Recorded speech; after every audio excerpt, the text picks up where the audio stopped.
Ooh. Oh, this one. Marvin Gaye. I love so much Marvin Gaye. Marvin Gaye was the partner of Leon Ware, who was my partner also. So I wrote many songs with Leon Ware, and Marvin Gaye also wrote with him. So this gives me very good memories. Absolutely. Which I always like very much the black music because it's very rich, and I think that there is a connection between the black music of America and the black music of Brazil. The roots are the same. So I would be very, very attracted by that groove and the soul of that music. So that's why it was so important to me.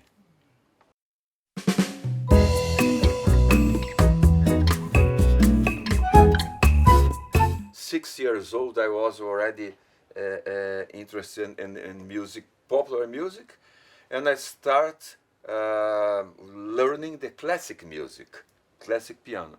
But then I started to try to buy my records when I was 10 years old. I think that the first one, it was Benny Goodman band. Benny Goodman, I would love those bands of jazz like Benny Goodman and Glenn Miller, and they were those single, acetate, like like you have there, so you could break, you have to be so careful not to break. I almost sure that the first one, it was Benny Goodman.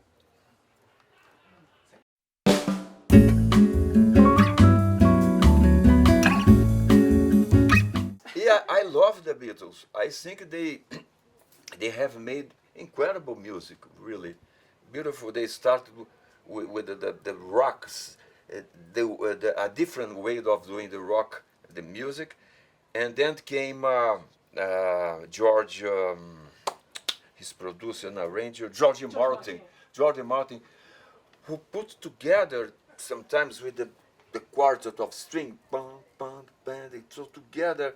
That was so lovely. So they have written, John Lennon and Paul McCartney, they have written so many beautiful, beautiful music. And that was funny because it was at the same time that Bossa Nova started, because Bossa Nova started in 58, and the Beatles a little bit after.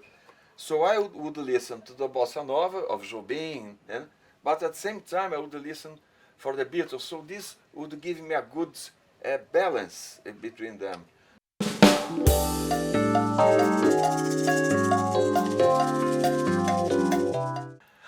No, I met Paul McCartney. I met Mo. You know why? Because I was a friend of the group Chicago, right? And then I was there with Peter Cetera and Robert Lamb. So we went to a show of Paul McCartney. so after the show, there was those parties, big parties. So we went. I was with the group Chicago, and then I met Paul McCartney. He even brought some dish for us. It was lovely. That's the only one that I met. It was Paul. Yeah, fantastic guy. I looked. I said, well, that's a funny chicken, but okay, so good. So after I ate, they said, you like it? I said, yeah. It's frog. I said, my God. Well, okay, poor McCartney part, it's okay.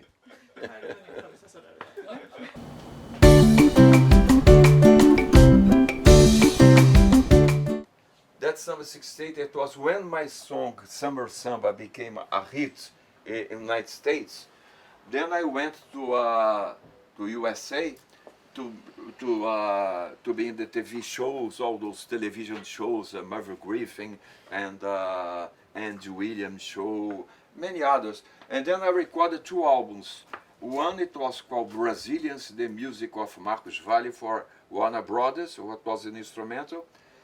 And then I recorded this one with vocals, with the lyrics. And I started in New York. The arrangements or the orchestrations are by my friend Eomir Deodato. I wrote the vocals arrangements, and then we did something in Los Angeles. The lyrics, they are mostly by Ray Gilbert, who also wrote a lot of lyrics for Jobim. Jobim introduced me to Ray Gilbert, and so that was a very important album. And then later, this album, it was so important because in the 90s, there is one song there by the name of The Crickets Sing for Ana Maria. And this song in the 90s was discovered by the DJs in Europe.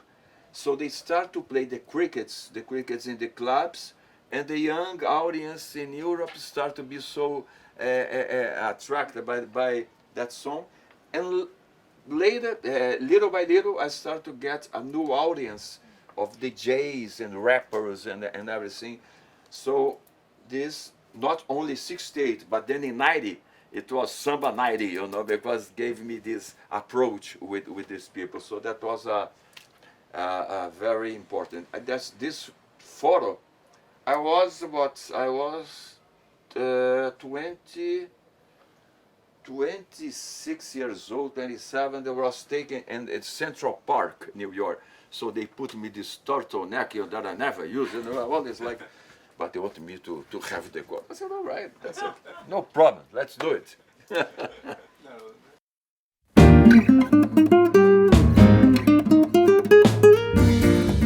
So I think it's very important to bring the idea to the cover. And another thing that I think is very important, which didn't happen in the old times, is to give all the informations. Because people that like your music, they want to know exactly who played, when you did it, how, what kind of instrument. I think that's so important to give all the musicians, I think that's something that I want to get involved, to give the credits, the right credits for who has worked together with me in the records. Yeah.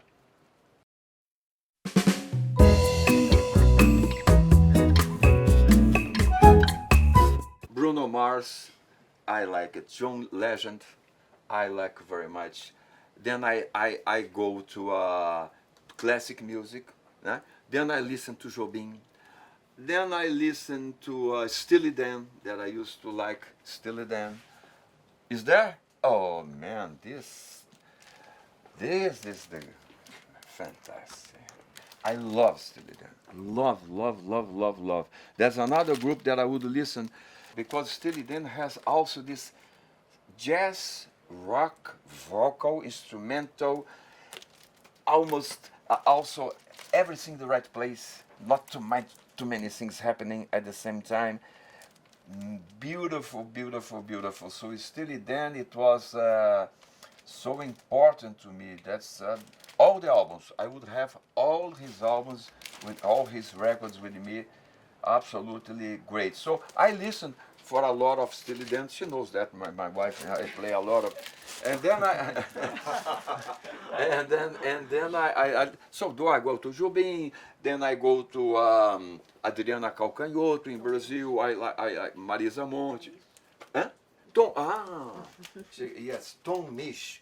Tom Misch is a great artist in Europe. Tom Misch, M-I-S-C-H.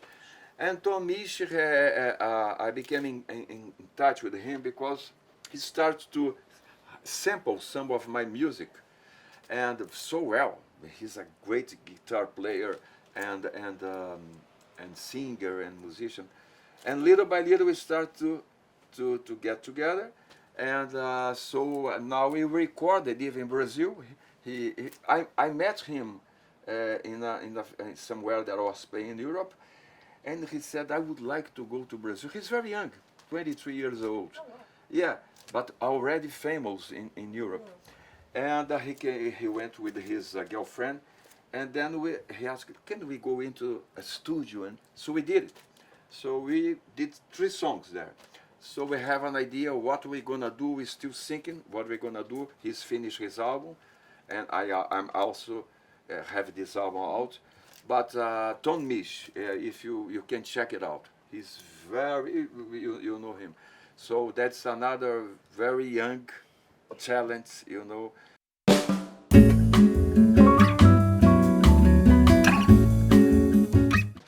My vinyls, who kept for me, it was my mother. Because my mother always will tell me, you're gonna lose your vinyls because you marry too much. And when you marry and you were separated, your ex-wife, they take your, yeah, and she was right. Not this one, because I not get separate from her. But I have many, and then I have all mine, because then my mother, before she died, I said, now, stay with, don't marry again, but I married her. But, you know, it's okay now.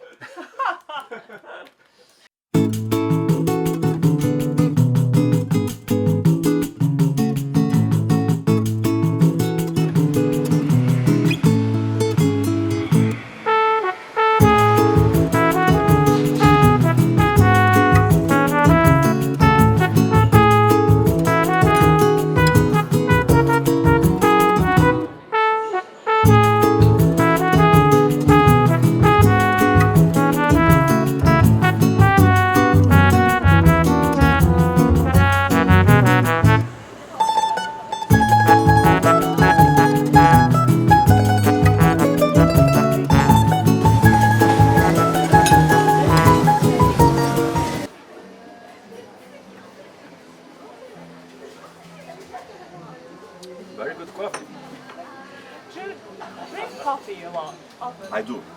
At home, I have this, I'm accustomed to have the coffee, the espresso coffee, because, not because of the flavor, but gives some kind of energy. I think it's good. So I drink mostly coffee and wine, you know, and water. That's it. I like to drink coffee, well, I do in the morning, after the breakfast, mostly after the meals, né? Lunch and dinner, but sometimes I'm working, I'm writing songs, and sometimes I stop and I have some coffee to give, yeah, that's, I usually take 6 cups of coffee daily, normally.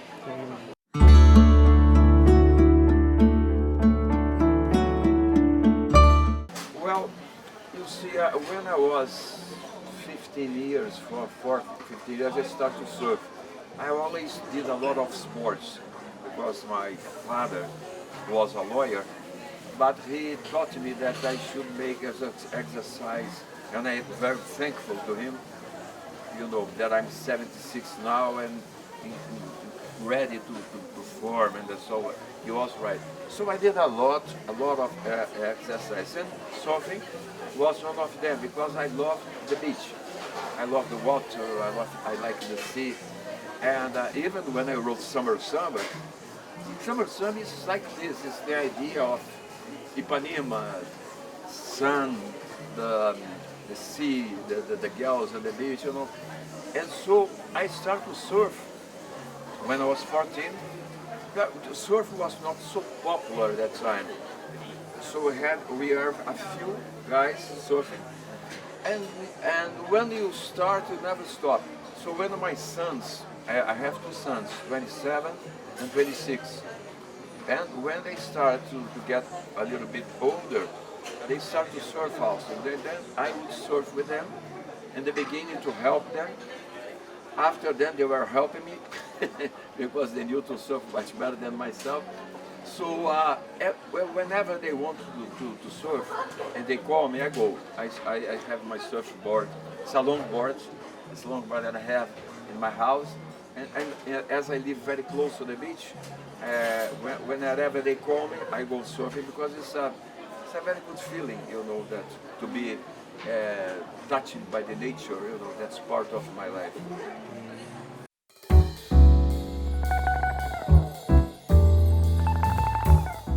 Well, I like the beauty, you know, I like the natural way of the women being. I grown up, as I told you, surfing, so the girls with normal hair and barefoot and natural way of being of the girls there.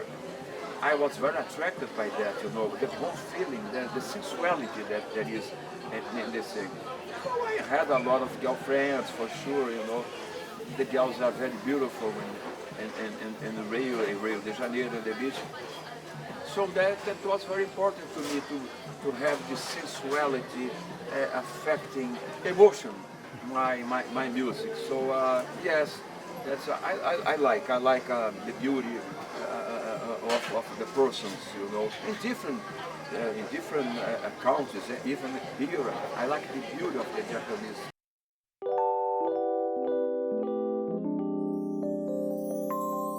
Absolutely.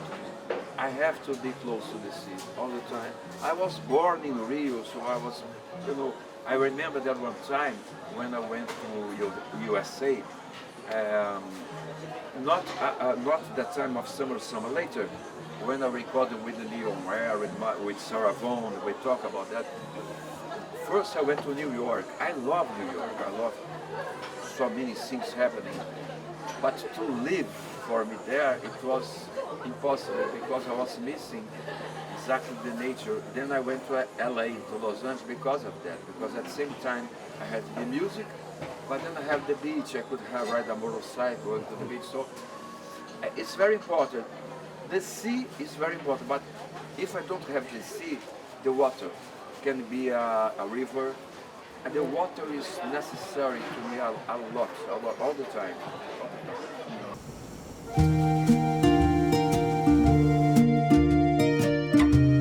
Well, living in Rio de Janeiro, I not only Rio, but in Brazil, many parts of Brazil, there is another state called Bahia, and others in the north. They affect me a lot because I remember that when the first time that I went to the States, now I'm talking about the summertime, I was missing so much. You know, I was very young, 21 years old, and then I was not with my friends, not at the beach, so then I knew how much my country and my city, Rio de Janeiro, was important to me. Because there is a way, I think it's a way that everybody has when you were born in somewhere, and that you need that humor, the mood, you need that ambience. So for me to be in Rio de Janeiro is absolutely important. Even today, I travel a lot. You know, I tour in Europe, in the United States, and Japan, but I need to go back and be in Rio sometimes, you know, stay there and have my sons together, and have my little dog, you know, and walk to the beach. That's very important.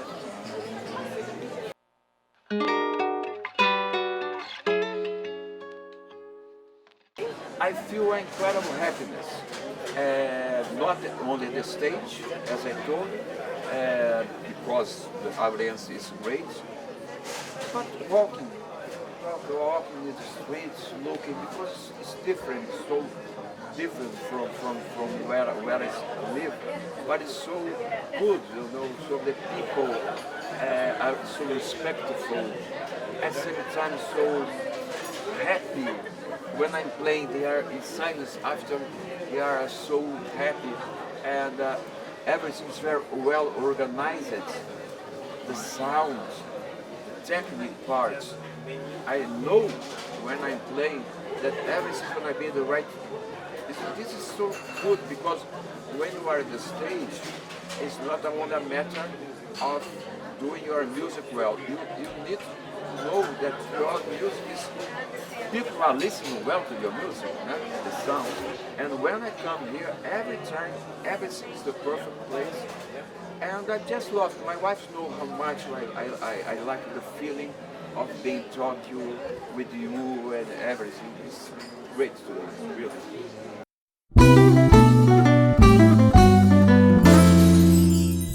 I remember that when I wrote the first song, it's Moshi Moshi. It was the first time that I had come to Japan. And then I had a friend by the name of Keiko, and she had a club, a restaurant here. And then she took me to different places in here. And then I was taken even to see some church, some temples and beautiful things. And the first thing that I would listen, Moshi Moshi, I said, that's what a beautiful sound. I asked, what is that? And she explained me what was Moshi Moshi. That was in my ear. And then, where we were walking, she brought some things to eat. It was a sweet thing, like a noodle that would come. I said, hey, what is that? She said, kuzukiri.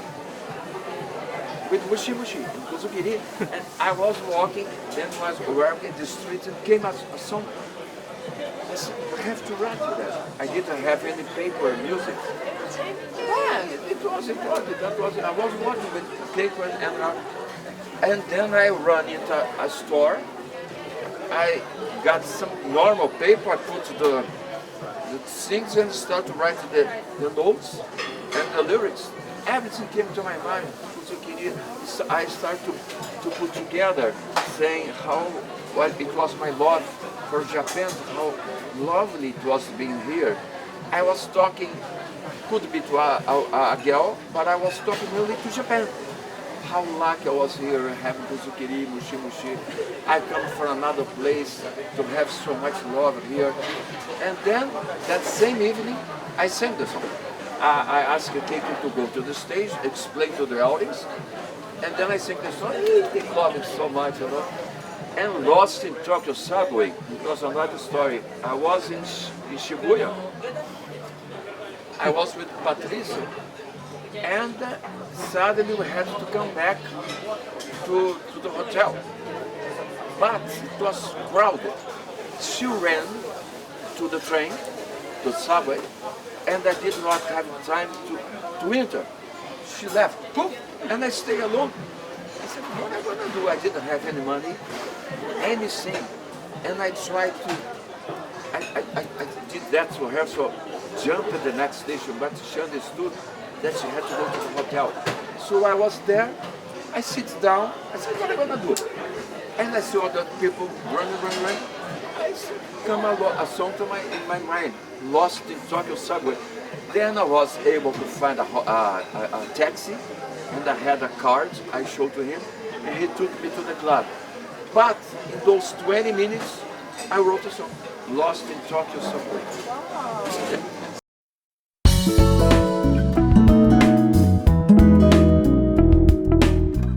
The fact that so many things come to me, I'm very grateful that Tom Misch, young guy of 23 years, come to my music.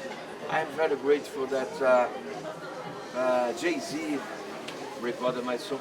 So all these things that people asking me to do brings me the energy to go on, and I need it. I need to do always to do something new. And so the fact that people are asking me projects, make me be so happy to go on with things.